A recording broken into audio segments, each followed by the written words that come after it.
Anne Hathaway's Catwoman costume is creating quite a cat fight. We always think the Brits would be polite and proper. Who would have guessed that they were so full of rage? Actually, I knew that about them. And we'll give you details on these stories, plus an interview with Eureka producer and creator Jaime Paglia as we get set for season 4.5. Plus, Nigel checks in from the multiverse. And that's all on today's can't-miss installment of Slice. Covering all the news from every dark corner of the universe.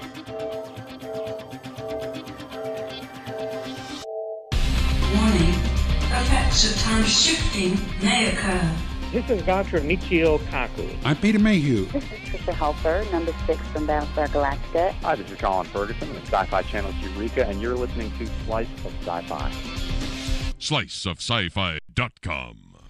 And welcome, everyone, to another Slice of Sci-Fi. I'm Michael Armenengay. I'm Brian Brown. I'm Sam Roberts. I'm Tim Adamick. I'm Brett Philippek. And on the end, we have... You have Noah. Oh, Padawan Noah. Who? Get it right. Trouble. Trouble. Back again. We can't keep Trouble out of the studio, folks. No, Trouble's everywhere. Indeed. And we actually like Trouble. Trouble's fun. Yeah. I suppose we'll keep her around for a little while. For a little bit. A little bit. Till you kick me out. Pretty much. Yeah. When we're done. That's right. Send you on your way. All right, let's get down to it. And now, the news. Because we need news, and sci-fi news just makes us happy. You know, the funny thing is we were just talking about Torchwood on our last show. Hey, we're going to be talking about it again. Now, I love that in our tease we talk about how, you know, the Brits are often polite and proper. We know they're a bunch of football hooligans. Come on. Seething and Manchester repressed United. underneath Yeah. their... So now, while American audiences will get Torchwood Miracle Day on July 8th, fans in the UK will have to wait at least a week. Ha! Take that for a change. Yeah, usually we gotta wait like a year to see your stuff. That makes me happy, actually. So, but then the B will have it after that. So the BBC recently announced the show will debut on July 14th and run 6 days behind the showing on Stars. 6 days. Wow. So now you know what it feels like to be us. Ah, bonjour, Angleterre. So needless to say, UK fans are not pleased about it right now. And sounds like a bit of maybe bit tartissing is going to be happening, and I'm sure. Here, let me get my violin out. Exactly. Totally. Now, the big thing is it may impact the ratings for the show because of this. So I don't know. We'll see. We'll see what happens. And, of course, we'll always report the latest news on our website. We're going to do everything we can to make sure this show is, like, tops. Yeah, I agree. So... Comic book fans will be happy to hear that when Anne Hathaway dons her Catwoman costume for The Dark Knight Rises, it will be similar to what we see in the comic books. Ooh, cool. Really? So it's Yeah, good to no have Halle all the- Berry action happening there. A source close to the film says the costume will include goggles and make her look more like a robber than those worn by Michelle Pfeiffer or Halle Berry. Don't worry, the costume will still be form-fitting enough to make Hathaway look smoking hot. Women in latex, that just Tight vinyl and a whip. does for me. Or It's all leather, good. or Whatever, it's, form-fitting. As long I as like it's not Pfeiffer's. like Andrew Lloyd Webber's Cats. That's all I really care about. Mr. Mephistopheles? What do you mean? No furries. No furries. Wow, Anne Hathaway up there singing Rum Tum Tugger. Yeah. Awesome. Moving right along, folks. Please. We may not be able to make the San Diego Comic-Con this year, folks. We're sorry. But, hey, if you're planning on going there, we got a couple panels we'd like to recommend to you. So first up is a panel that will show the rejected pilot for Joe Hill's Lock and Key. Yes, Really? folks, Yes. it got rejected I know, already. right? So it may be a rare chance to see what could have been. So see it. I want to know. Yeah, up and with the Josh Friedman's studios? been involved with that, Yes. too, and I love him. Kills me that we're So- killing shows before they even have a chance Yeah, to start. Fox basically passed on it. They said, no thanks, we Wow. don't want to do it. Wow. Yeah, I The know. rumor was that it was actually pretty good, but that it just didn't quite fit in with their schedule. What they wanted. Yeah. Yeah. So the next one is also Fox is going to debut its long-awaited series Terra Nova. Yeah. Yeah. And then, of course, NBC will show out the first episodes of Grimm as well. So both are all these are on our radar really for the fall, and we want to see what the fan reaction is. So I know Rick is going for sure. So Yeah. hopefully hear from Ricker. Rick. So guys, if you attend these panels, call in our voicemail line, and there's a nice number for that, right, Mike? Yes, there is. It's 206-339-TREK. That's 206-339-8735. Like a well-oiled machine, folks. Right. So give us a call. I get my dog treat. Scotch treat. Scotch treat. Yum.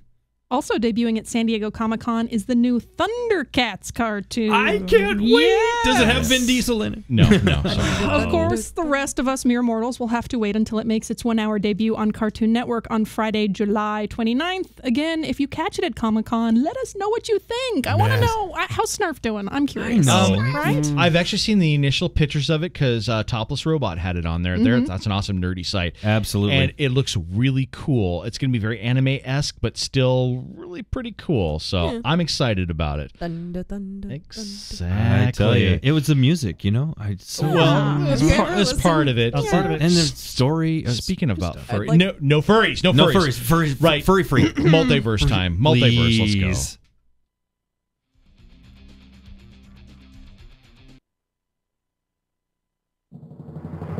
This is a Multiverse News Update. Hello and welcome to the news. We'd like to start off by thanking our new sponsor, the Canton Creamery's new Mutter's Milk Milkshake.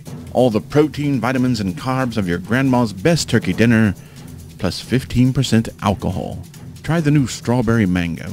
And now for the news. The Motion Picture Association of America has hired the Psy-Corps to secretly monitor people's thoughts. Now, if you're caught thinking about a movie without permission, you can be fined and imprisoned. Speaking of movies, we have in our studio today a very special guest. I didn't catch your name. Thank you, Mr. Blackboard. You can call me Alpha. I represent the secret organization in Hollywood that makes all of our decisions. I see. Well, could you tell us about the newest project that Hollywood has coming out? 3D has been the rage. We have milked this baby for just about every dime we can think of, but as with all things, they come and they go. Well, we believe that we have the latest and greatest thing that's going to hit Hollywood.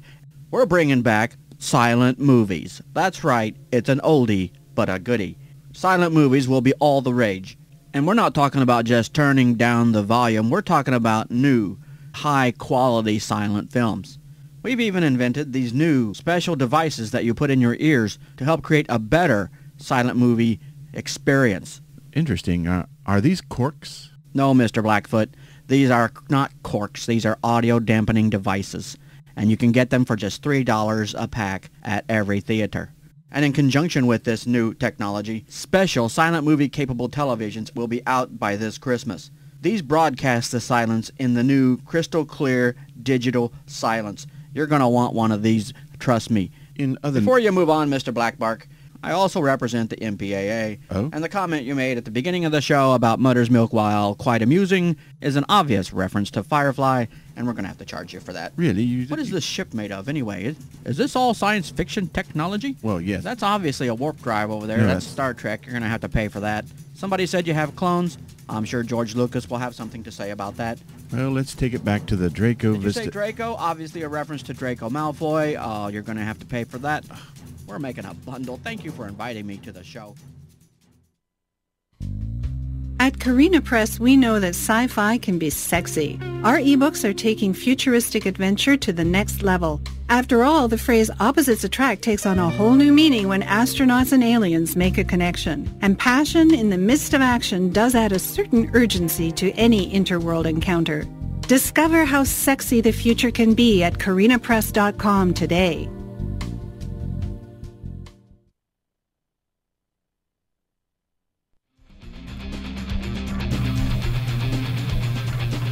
Hey folks, I'm here with Jaime Paglia. You might have recognized him from the Comic-Con commercials for Phoenix Comicon. Seriously, recognize me from what? I'm not in front of the camera. No, but I mean, that's what he did. He did a lot of spots for the Phoenix Comicon, which is fantastic. And of course, we know him from this little show called Eureka, I think is what it's Little show called Eureka, yes. Yeah. Welcome. I'm really my pleasure to meet you, because we've talked to you on the phone many times, but this is the first time we've actually met in person, so it's really cool. So I think it's kind of neat. It's my pleasure as well, Brian. So the last season of Eureka was phenomenal. It was Thank you absolutely very much. amazing. Where are you guys going with the next season? Well, the first half of season 4 was the traveling back to 1947, and then when they returned, we sort of shifted everything about 90 degrees for all of our main characters, and they were going to have to deal with the ramifications of that. And the question is, I think everybody was wondering whether it was going to go back to the way that things were. Right. And the answer is no. So we are going to be continuing to have to deal with the changes and those seismic shifts in their lives, and they're both their personal and professional lives. Wow, so these changes are permanent. This is going to be the canon from this point on. This is it. Okay. And there is something very exciting that happens in the season premiere. As we have been wont to do, there are certain sci-fi tropes or classic films or books or comics and things that we've sort of paid homage to with our episodes. And there is there's a pretty major one that we do in the season premiere, and that will kick off a mission for Eureka, a task that is given to them that is sort of the unifying storyline for the arc of the back half of the season. And Will Wheaton is back again. Will Wheaton is back again. Felicia Day is going to be coming, and she is a regular for this season and into season 5 as well. Okay. What can you tell us about her character? She plays Dr. Holly Martin, who is very focused on rocketry and planetary sciences. Okay. And she is part of the reason that part of this project that is given to Eureka is what brings her into our town. And as another person that's going to be making a surprise appearance, not such a surprise anymore, but a guest appearance, is Stan Lee as well. Stan's coming back. That is really cool. Stan, who I got to travel out here with this morning, and I just left him down there signing millions of autographs. Yeah, I think we look out on the floor, I'm thinking that big mob over there, that's probably Stan Lee's mob. Could be. Yeah. Very well could be. And Stan is just we talked about it briefly before we started recording it. Stan is just an amazing, for a gentleman who is in his autumn years, or twilight years, as a lot of people say, which it's not true of Stan. Stan is just... I think he might live to be 170. He's going to outlive, like, Jacqueline Lane. I mean, really, because he's got that energy and that amazing... just a spark about him, I think. I can't keep up with him on the convention floor. We're walking around, and they're trying to shuttle us from here to there, and he's checking behind to make sure that I'm keeping up. And it's amazing. The guy's a giraffe. Just long strides. Yeah. So, did Stan have you come over for like Sunday dinner or anything like that? Not yet. No. He pretends to like me. Oh, I cling desperately to his coattails, but he hasn't shaken me off yet. After putting him on the show, now he feels some obligation, I think, to actually be nice to me. So. Going back to the season for Eureka, it's going to be the same amount of shows this season again, or did you get a little bit more? We did 20 episodes last season, which was for season 4 and season 4.5. Okay. So there will be 10 episodes that will air in the back half here. Okay. And we have a new night in time slot. They're building a new Monday night of SciFi. Really? So Monday, July 11th is our new premiere date. We are now going to be at 8 p.m. Okay. And don't forget 8 p.m. That's July cool. 11th. And then Warehouse 13 will follow us at 9, and then they're going to kick off the fantastic new sci-fi show Alphas at 10. We're excited about that one as well. So, but that's really cool. That's 3 big hitter shows right back to back like that. I think it's going to be a great night of programming. I'm excited about it. That's really cool. So are we going to have any more crossovers this season again with Warehouse 13 or anything of that sort? I don't think I'm supposed to officially talk about that, so I will say maybe. Maybe. Okay. Maybe. I understand. Do you guys film in the same area as the Warehouse 13 folks do? No, actually, we are so far apart. Yeah, we shoot in Vancouver, at Vancouver Film Studios, and they shoot in Toronto, so they are on the other end of Canada. Okay, so that's too bad. We don't. It makes it a little more challenging when we're trying to get our guest stars to come back and forth. We have to try to plan things well in advance during hiatus periods. Okay. Any other special guests that might be popping up again this year? Or we will have lots of returning people. We've got We've got Matt Frewer will be coming back. Cool. We have another guest star with. Gosh, what am I blanking on right now? It'll come back to me in just a minute. No problem. We'll skip this part. But Yeah, we've got some other people coming in, and I think that the exciting part is we've also had the conspiracy with Beverly Barlow and others that was sort of kicked off in the first half of the season. So you can look forward to potentially Deborah Ferrantino coming back into the mix. That'd be awesome. As Beverly Barlow, as well as Ming Na, who is Ming's going to be in it. Excellent. And she's phenomenal. Well, that's good because that for us Stargate Universe fans who are very sad to see it go, it's nice to see some of those actors come on to other favorite shows that we have, which is really cool. So that is really awesome. Any other projects that you're working on other than just Eureka stuff? Well, Eureka is definitely a full-time job, and I'm grateful for it. But there are definitely other television series and some film projects in the works, and those are all moving forward. And we'll talk about them when they come talk around? about them when they become realities. I think, yeah. That's totally fair because no need. I remember the thing I told you about. That's not going to happen. It's not gonna happen I don't now. like to do that. So when we're rolling cameras, when I usually like to talk about it. I understand. But yeah, this I can promise you guys that this is probably the most ambitious, the biggest, most visually exciting and character-driven episode that we've done. I think that the reset that we did in season 4, it just re-energized all of us. I mean, we have this amazing writing staff. Bruce Miller, who's my co-showrunner, is phenomenal, and he and I have a great partnership, as well as everybody in the writers' room. And then we have an amazing production team and cast, and everybody was so I think thrilled by the changes and what it allowed them to explore, that we have actually just built on top of that. I thought that the first half of season 4 was going to be my favorite thing that we've ever done, and I think this back 10 episodes even better. It actually is even better. We're making season 5 right now, which it's so painful because I want to talk about it, but that's probably not going to be airing until at least January of 2012. So wow, that is a long ways out.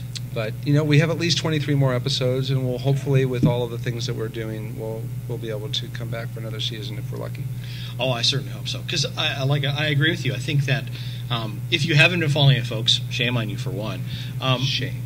But the last season really reset so many things and changed so many things and made it go, I see where they're going now, kind of, but it just was such a great reset and made all the characters really, they were going this path, and all of a sudden now they're having to go this path, and it was a nice change. And I think if as an actor, I can imagine that they were all like, wow, great, my character's the same, but it's very, very different. Yeah, I think that I can promise you, because we've surprised our actors, that we're doing things that you will not expect continuing going forward, and there will be many more pretty seismic shifts and surprises in store.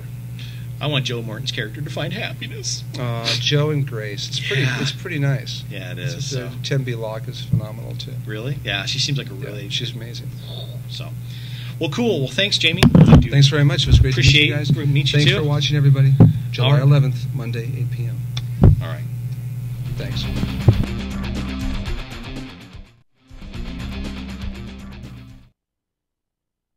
Performing analysis. Well, that was very, very cool. It was awesome to do. He was so nice. He was extremely, extremely nice. So yes. The cool thing is, folks, you just have to realize that this was taken at the con with Mike's special mic that he created the night before. He totally MacGyvered it. He did. You did an awesome job with that mic. I mean, what it was, for us, it was just an awesome opportunity. I love that video too because it frames us. Oh yeah, it was beautiful. That was fun having him come in and go, well, we can do it here and we can do it there, but don't let me direct your shots. Oh no, please let us. But you would be the expert, Jamie. So go ahead. You're the pro, dude. We're doing what you say. Oh, well.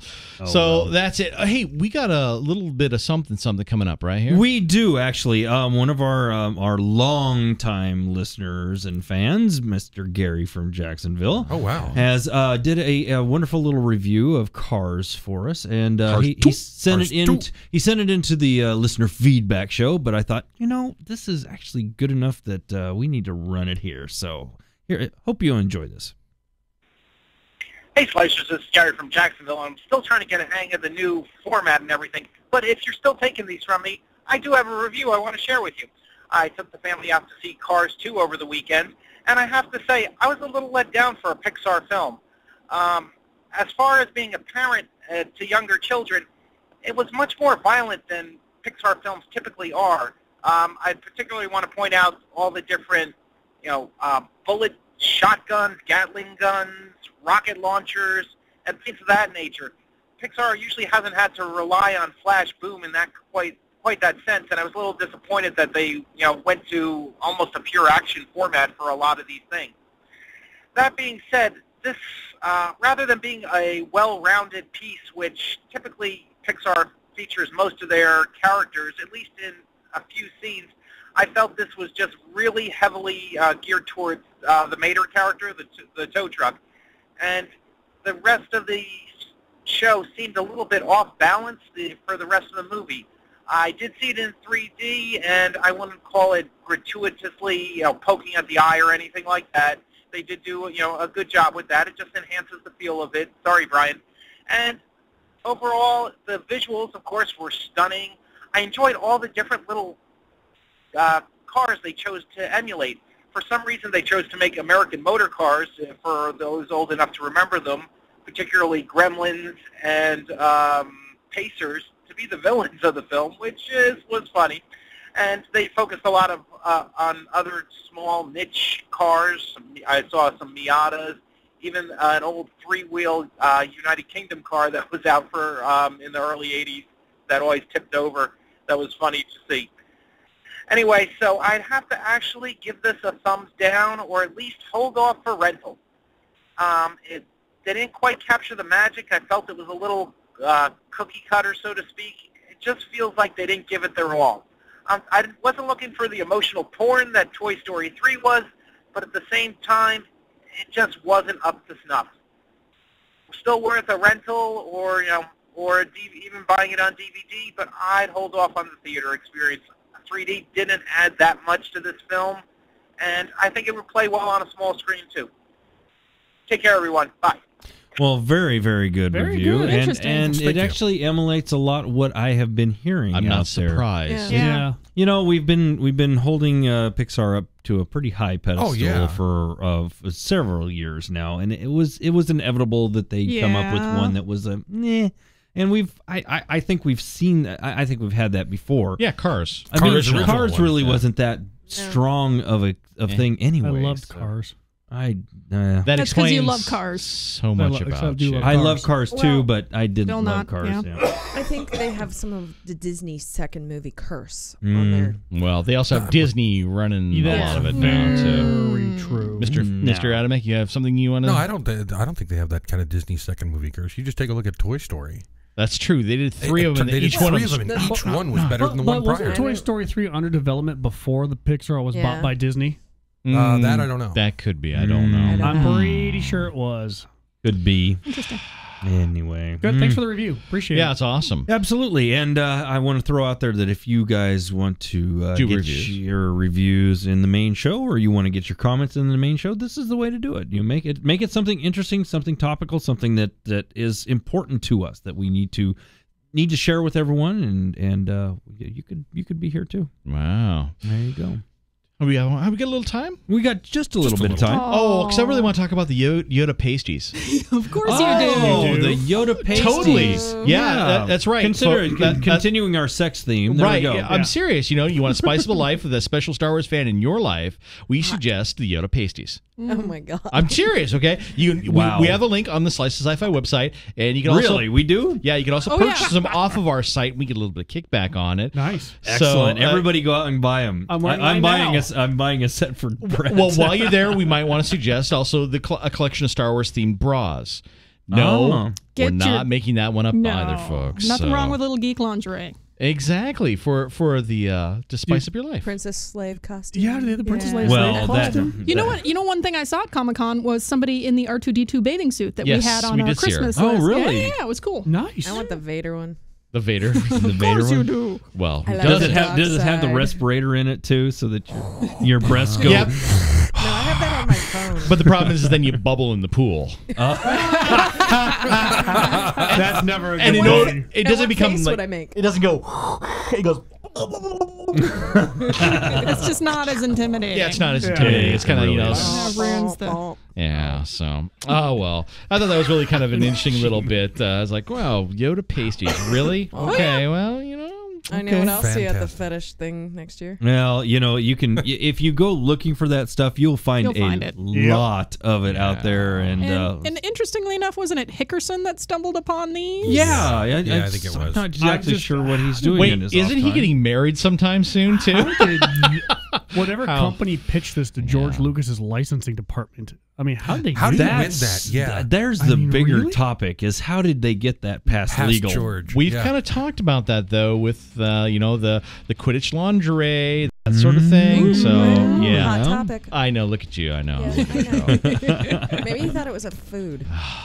Thought somebody was just, like pasties, Cornish pasties. Yeah. There you go. They're shaped in it's a little Yoda hot pocket. We're done. We're done. We're moving out of here now. We're so done. My brain hurts. Yes. We'll be back in a couple days, I think.